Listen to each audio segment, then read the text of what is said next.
Here is an experiment any weekend warrior can verify at a hardware store this weekend. Take 2 leaf blowers off the shelf. One is a cheap handheld with 250 miles per hour printed in giant red letters across the front of the box. The other is a gas backpack with a smaller number on its spec label. Put them both on a wet pile of oak leaves in your driveway. The 250 miles per hour machine can barely move them. The slower looking backpack clears the pile in under a minute. So why is the faster machine losing the fight? Because the number on the box is a lie. We are going to expose the engineering trick manufacturers use to sell you the wrong blower, name the 6 corporations that secretly own every brand on the shelf, and show you the only 3 leaf blowers actually worth your money in 2026. If you walked into Home Depot or Lowe's today, you would see dozens of leaf blower brands stacked on the shelves. You would see Ryobi, Milwaukee, Homelight, Hart, DeWalt, Black & Decker, Craftsman, Style, Echo, Husqvarna, Poulan, Ego, Skill, and Greenworks, and you would assume that all of those brands were competing against each other to build you a better product. That is a marketing illusion. The reality is that 6 corporations own almost every single one of those names. A Hong Kong conglomerate called Tektronic Industries owns Milwaukee, Ryobi, Homelight, Hart, and Hoover. Milwaukee was an independent American brand until Tektronic bought it out of a Swedish parent company in January 2005. Stanley Black & Decker owns DeWalt, Craftsman, Porter Cable, and Black & Decker. Craftsman was sold off by a collapsing Sears to Stanley in January 2017 for around $900 million in net present value, including a royalty stream on new Craftsman sales that runs for 15 years.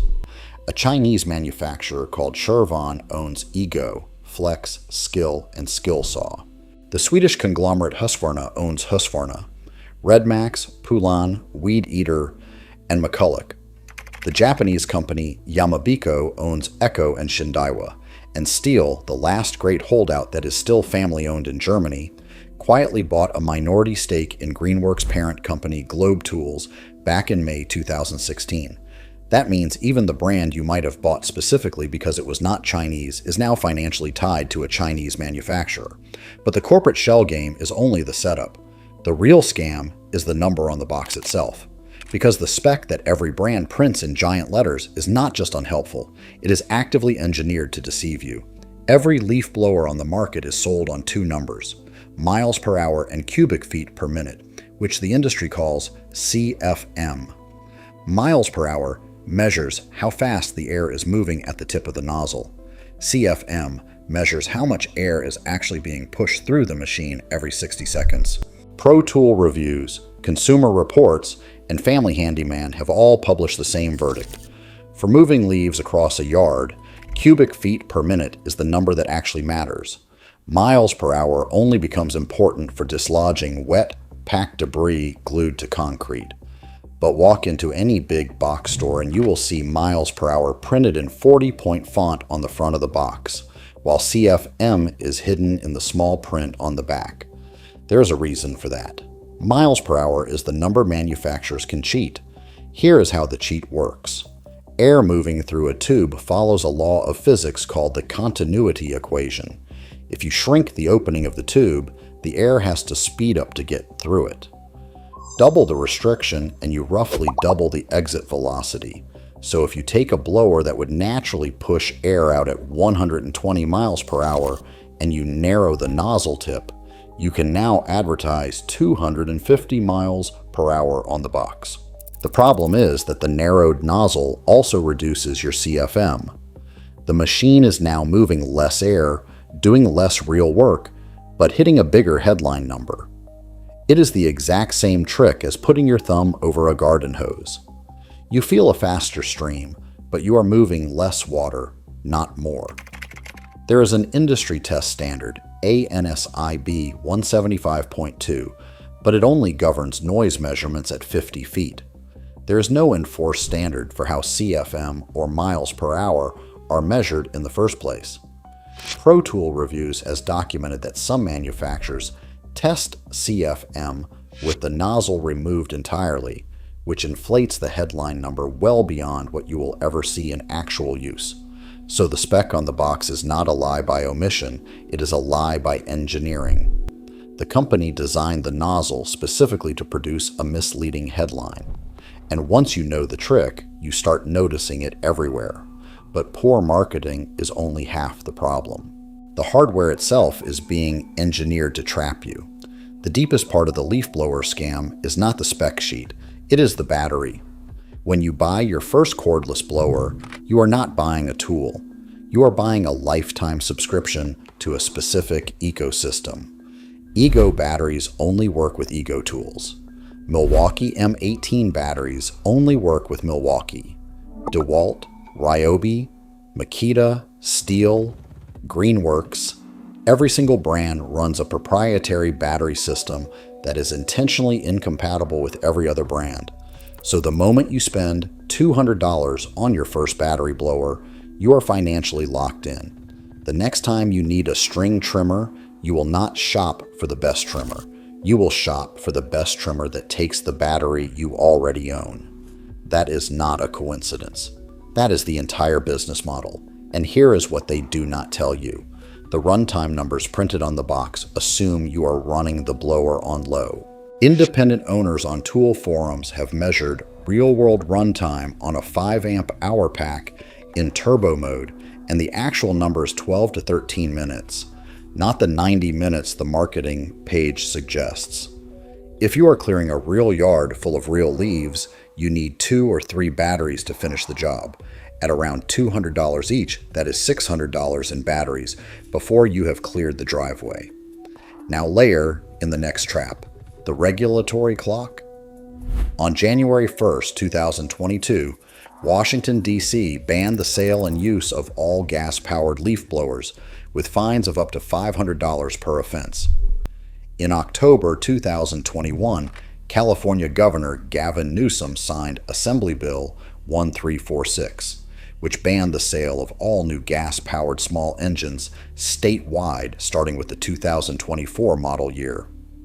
Montgomery County, Maryland banned sales in July 2024 and banned use a year later. Baltimore, Seattle, Burlington, Vermont, Miami Beach, Evanston, Illinois, and roughly 70 cities in California have enacted some version of the ban.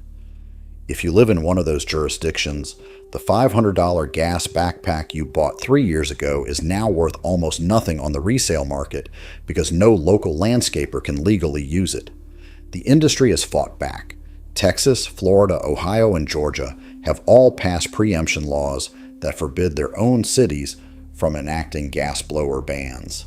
A coalition of landscaping industry plaintiffs sued the town of Montclair, New Jersey over its ban. And in December 2024, the Third Circuit Federal Court upheld the ban. The legal wall protecting your gas blower investment is crumbling one jurisdiction at a time. Meanwhile, the California Air Resources Board calculated that operating one commercial gas leaf blower for a single hour produces smog-forming emissions equivalent to driving a new passenger car 1,100 miles.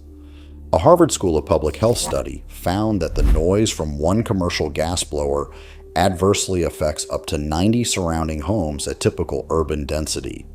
The electric equivalent affects about 6. The science is not on the side of the gas engine. The law is moving fast, and the value of your asset is collapsing in real time. So now you are in a trap. Tektronix Industries alone reported over $15 billion in sales in 2025. This is not a scrappy startup trying to make a better blower. This is a multinational that built its empire on convincing you that Milwaukee and Ryobi are rival companies, and it is one of 6 such multinationals running the same playbook. The marketing departments print miles per hour on the front of the box. The engineering departments make sure your next battery purchase has to be the same brand as your first. And the industry lobbyists push state legislatures to block city after city from banning the gas engines they still make a fortune selling. Most buyers respond to all of this by panic buying whatever is on the end cap at Home Depot in October. That is exactly what the manufacturers want you to do. But there is a smarter play. If you want to step outside the trap, you have to stop shopping for the biggest red number on the box and start reading the small print underneath it. There are exactly 3 leaf blowers worth your money in 2026, and each one is for a different kind of property. Pick number 1 is for the homeowner with 2 or more acres who does not live in a banned jurisdiction. That blower is the Echo PB9010T. It moves 1,110 cubic feet per minute out of a 79.9 cubic centimeter 2-stroke engine. It is built by Yamabiko in Japan, which is still family-run and has never been flipped by private equity. A professional landscaper can run it for 45 minutes on a single tank and refuel in 30 seconds. That is real commercial clearing power, not marketing clearing power. Street price is around $700. Pick number 2 is for the suburban homeowner with under an acre who actually cares about their neighbors. That blower is the Ego Power Plus LB 7654. It moves 765 cubic feet per minute, which is enough CFM to match most gas handhelds. It runs on the Ego 56-volt platform, the largest cordless outdoor ecosystem in the country, meaning your battery will work across mowers, chainsaws, string trimmers, and snowblowers from the same brand. Consumer Reports has consistently rated Ego as the most powerful cordless brand tested. Kit price with a 5 amp-hour battery is around $300. Pick number 3 is the Budget Escape Hatch, the Ryobi 40-volt HP brushless Whisper Series handheld. It moves around 730 cubic feet per minute and sells in the low 200s for the kit with a battery and charger. Ryobi is owned by Tektronix Industries, the same parent that owns Milwaukee, and the 2 brands share manufacturing resources in the same Chinese industrial base. Ryobi is deliberately positioned as the homeowner tier, while Milwaukee is the professional tier, but for leaf blower duty, on a normal residential lot, the Ryobi engineering is more than adequate. The Ryobi 40-volt platform is also one of the widest battery ecosystems in the country, with over 75 tools in the lineup, which means your first battery purchase can carry you across mowers, trimmers, pressure washers, and pole saws for the next decade. Now here is the one fact that will shock you most. A well-tuned gas blower with a factory silencer like the Steel BR500 can actually measure quieter at 50 feet than some premium battery blowers. The reason is frequency. Gas engines produce low-frequency sound that radiates outward in a wave that the ear processes as background rumble. Battery motors produce a high-pitched whine that the human ear is evolved to treat as painful. Main Street Mower ran a side-by-side listening test and found that at 50 feet, a properly muffled steel gas unit measured around 64 decibels, while several of the battery blowers in the same test registered higher at the listener's position and produced a much more irritating tone. So the industry narrative that battery is always quieter is not quite true. It is usually quieter at the operator's ear, but not always quieter at the neighbor's fence line. The leaf blower aisle is a case study in how retail actually works in 2026. Every brand you think you recognize rolls up to one of 6 parent companies. Every spec on the box has been optimized for marketing, not for performance. Every battery platform is a subscription trap designed to outlive the tool that sold it to you. The era of walking into a hardware store and trusting the big red number on the front of the box is over. You have to stop shopping like a consumer and start investigating like an auditor. Check the parent company before you trust the brand. Read the CFM, not the miles per hour. Check your city's ban status before you spend $500 on a gas backpack that may be illegal next fall. And never underestimate how much of modern retail is theater performed for buyers who do not know which questions to ask. If you found this useful, hit subscribe for more stories like this one.